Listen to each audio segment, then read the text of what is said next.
Dismayado ang pipila ka boxing opisyal sa Pilipinas sa kapakyasan sa usa ka referee nga ihapan og 8 mandatory count ang kaatbang sa Pinay boxer sa ikaduhang round human na igo og kombinasyon sa sumbag ug natumba. Sumala kay ABAP license referee og judge nga si Arnel Antipurda, klaro nga knockdown ang nahitabo sa nakapula nga Turkish boxer. Paging ato continuous movement ang kwan, nasa left hook, right hook ang gingamit niya Tapos sa pull talaga sa kwan. At the same time, hindi ka makaingon nga kato nga time may mga intervention or other factor nga apikto nga tumba siya kung dili it is because of legal blow. So nga nung wala gibilangan sa referee. Nagpagawas usab og komento ang kauban og sparring partner ni Villegas sa Philippine team nga si Coach Chris Laurente.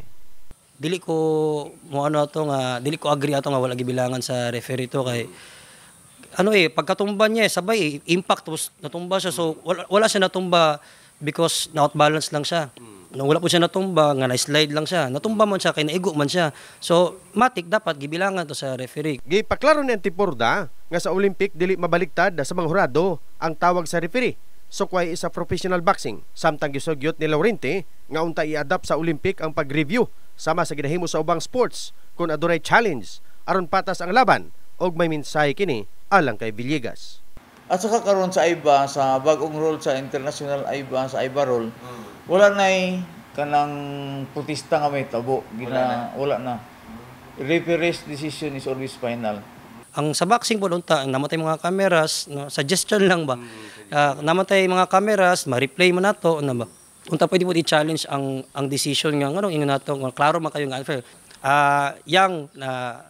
Nagamit yun mo ang sparring na to sa una. Isa ka sa mga ginatanaw ko sa una nga kabulo jud ko nga mag-Olympian ka.